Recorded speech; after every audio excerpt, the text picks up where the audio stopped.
আসসালামু আলাইকুম। আমার আজকের ডেলিভারিতে ছিল একটি ডক্টর থিম কেক। কেকটি বানানোর সময় আমি আপনাদের জন্য ভিডিও করে রেখেছি এবং আজকের ভিডিওটা একেবারে ডিটেলসে করার চেষ্টা করেছি, কোনো কিছুই বাদ দেইনি। প্রথমেই আমি হোয়াইট ফন্ডেন্টের সাথে ব্লু কালার মিক্স করে নিয়েছি। আমি এখানে সেমি জেল কালারটা মিক্স করেছি, তবে জেল কালারটা সব থেকে বেশি ভালো। এখন আমি রোলিং পিন দিয়ে রুটির মতো করে পাতলা করে বেলে নিয়েছি, অনেক বেশি পাতলা হওয়া যাবে না। এবার আমি একটি কার্ভিং নাইফ দিয়ে এরকম শেপ করে কেটে নিচ্ছি, যা নিশ্চয়ই আপনারা স্ক্রিনেই দেখতে পাচ্ছেন।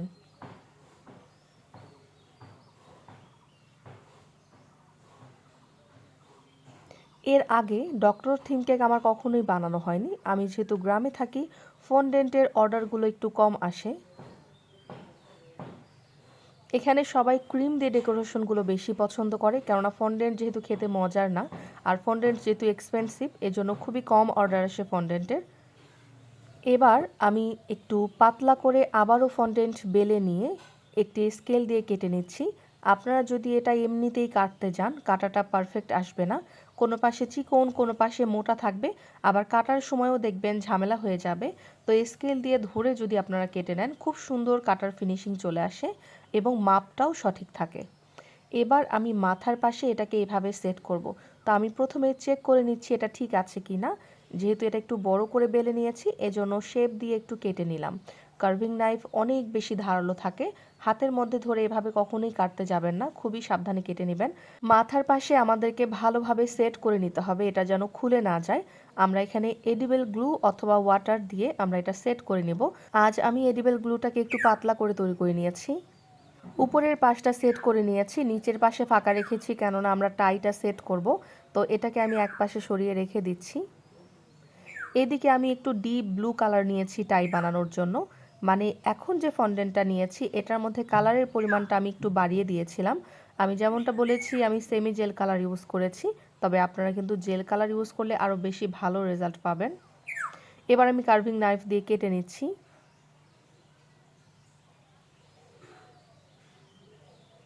কিছু কিছু কাজ আসলে বলে বোঝানো যায় না, স্ক্রিনে দেখেও বুঝে নিতে হয়। তো নিশ্চয়ই দেখেছেন কার্ভিং নাইফ দিয়ে কাটতে গেলে কিন্তু এরকম ঝামেলা হয়ে যায়, কিন্তু আপনি যখন স্কেল দিয়ে কেটে নেবেন তখন শেপটা খুবই সুন্দর চলে আসে। এখন চিকন পাশটা ভেতরের দিকে একটু মুড়িয়ে দিব, যেরকমভাবে টাইটা থাকে। এবার আমি আরও একটু ফন্ডেন্ট চিকন করে কেটে নিয়েছি। এবার এটাকেও আমি এডিবল গ্লু দিয়ে সেট করে নিব।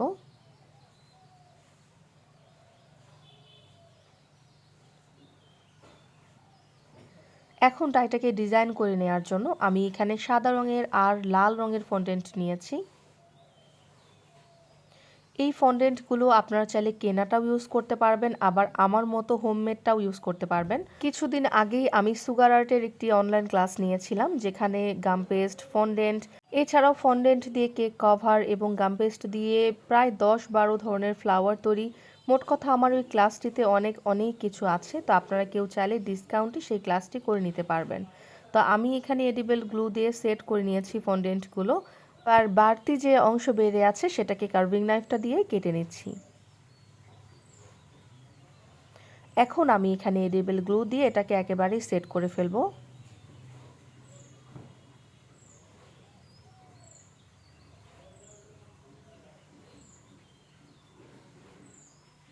আমি জানি না ফন্ডেন্ট দিয়ে কার কেমন লাগে কাজ করতে, কিন্তু আমার ভীষণ ভালো লাগে।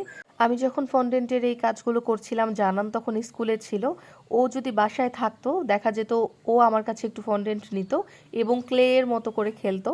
দেখা যায় ফন্ডেন্ট দিয়ে ও বল শেপ করে কিছু বানায়, বা আমার যে ফন্ডেন্ট কাটারগুলো আছে সেগুলো দিয়েও কিছু বানায়। তো ও খুব মজা করে খেলা করে এবং আমার কাছেও কেন জানি খেলার মতোই মনে হয়, যে এটা সেটা বানাচ্ছি, ফ্লাওয়ার বানাচ্ছি, ভালোই লাগে। তো এখন আমি সাদা রঙের একটু ফন্ডেন্টকে একদম লম্বা করে চিকন করে বেলে নিয়েছি এবং স্কেল দিয়ে কেটে নিচ্ছি।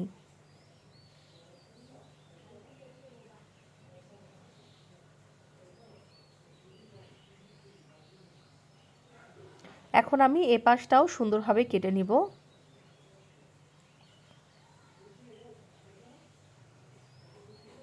ফন্ডেন্ট দিয়ে কেক বানালে কীরকম প্রাইস নিতে হয় এই সব কিছু কিন্তু আমাদের সেই অনলাইন ক্লাসটাতে ছিল।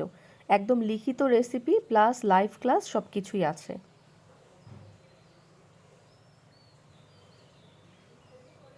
তা আমি সুন্দরভাবে কেটে নিয়েছি। এখন আমি মাথার পাশ দিয়ে এটা শেপ করে দেব। কিভাবে আমি এটাকে জোড়া লাগিয়ে দিচ্ছি আপনারা স্ক্রিনে ভালোভাবে দেখলেই বুঝতে পারবেন। মাথার পাশে একটু জোড়া লাগিয়ে দিতে হবে আর নিচের পাশে এটা উপরে দিয়ে দিতে হবে। আমি অফ স্ক্রিনে এডিবল গ্লু দিয়ে মাথার পাশটাকে সেট করে দিয়েছি। যেহেতু ভিডিও অনেক বেশি বড় হয়ে যাচ্ছে, একটু একটু ছোট ছোট পার্ট আমি স্কিপ করে গেছি। কেননা আমি কিন্তু ক্যামেরা দিয়ে ভিডিও করি না, মোবাইল দিয়ে ভিডিও করি। তো আমার মোবাইলের স্পেস সবসময় কম থাকে, যেহেতু অনেক ধরনের ভিডিও করা হয়। এই জন্য দেখা যায় মাঝে মাঝে নিজেই ভিডিও অফ হয়ে যায়। তো সাইডটাও আমি কার্ভিং নাইফ দিয়ে এভাবে কেটে দিলাম। আজকের এই কেকটাতে আমি একটা ভুল করে ফেলেছি। যেহেতু এর আগে আমি কখনোই ডক্টর থিম কেক বানাইনি, তো আমার ধারণাটা ছিল না। আজকে কাজ করার পরে আমি আমার ভুলটা নিজেই বুঝতে পেরেছি। তো কি ভুল করেছি সেটা আপনারা ভিডিওটা দেখতে থাকলে কিন্তু নিজেরাই বুঝে যাবেন।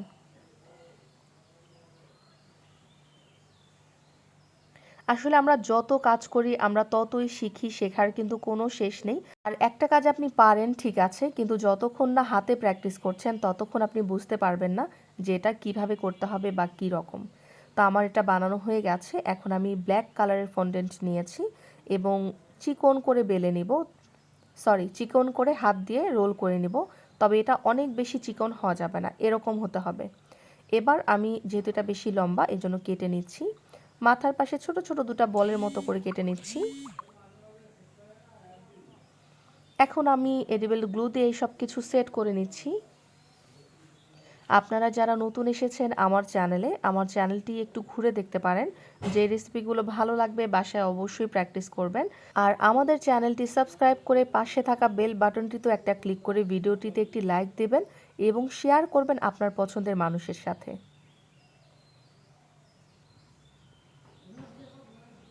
তা আমি এভাবে ব্ল্যাক কালারগুলো এডিবল গ্লু দিয়ে সেট করে নিয়েছি। এডিবল গ্লু না থাকলে আপনারা পানি দিয়ে কাজ করবেন।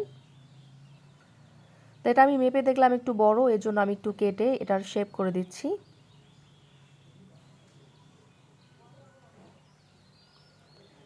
এইদিকে আমি ব্ল্যাক কালারের ফন্ডেন্ট আর অ্যাশ কালারের ফন্ডেন্ট নিয়েছি। অ্যাশ কালারটা কিভাবে করেছি নিশ্চয়ই জানতে চাচ্ছেন। তো ব্ল্যাক কালারটা যদি একটু অল্প করে দিয়ে দেন তাহলেই কিন্তু অ্যাশ কালার হয়ে যায়, অথবা ব্ল্যাক কালার একটু ফন্ডেন্ট আর হোয়াইট কালার একটু ফন্ডেন্ট একসাথে মিক্স করে নিলেও কিন্তু অ্যাশ কালার হয়ে যাবে। এখন আমি এডিবল গ্লু দিয়ে ওপাশে সেট করে দিয়েছি। এখন আমি পকেটটা বানিয়ে নিচ্ছি। আর পকেটের উপরে আমি এডিবল পেন দিয়ে নামটা লিখে দিয়েছি, যেটা তারা লিখতে বলেছিল। এটার উপরে লেখা ছিল ডক্টর রিফাত। তো এখানে আমি কেকের উপরের এই পাতলা অংশটা কেটে সরিয়ে নিচ্ছি।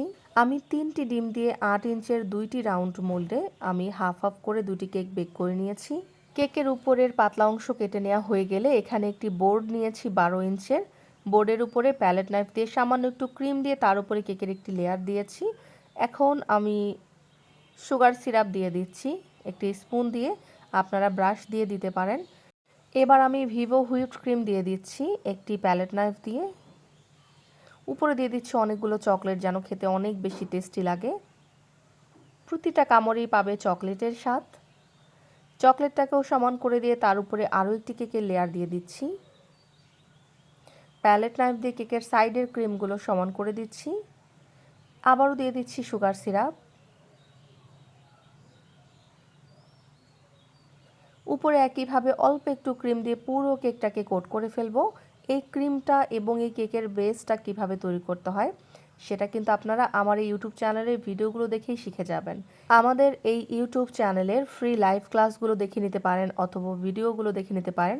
আর কেউ যদি অনলাইন ক্লাস করতে চান, basic baking to advance decoration class বা বেসিক বেকিং ক্লাস বা লং বেকিং ক্লাস, তো সব ক্লাস কিন্তু আমাদের কাছে করে নিতে পারবেন। অনেকেই হয়তো জানেন না কিভাবে আমি ক্লাস নিয়ে থাকি। যারা অনলাইন ক্লাস করে তাদেরকে একটি ফেসবুক সিক্রেট গ্রুপে নেওয়া হয় এবং সেখানে রেসিপি শিট দেয়া থাকে। আর লাইভে এসে ক্লাস নেওয়া হয়।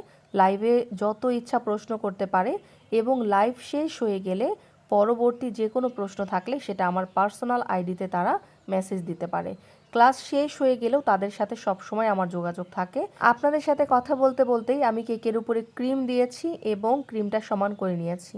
আর ফন্ডেন্ট দিয়ে যে পার্টটা বানিয়ে রেখেছিলাম ডক্টরের ড্রেসটা, সেটা আমরা বসিয়ে দিচ্ছি। তো কোন ভুলটা করেছি নিশ্চয়ই ভিডিওটা দেখে বুঝতে পারছেন। আমার মতো ভুলটা কিন্তু আপনারা করবেন না, এবং আমিও দ্বিতীয়বার এই ভুলটা করব না।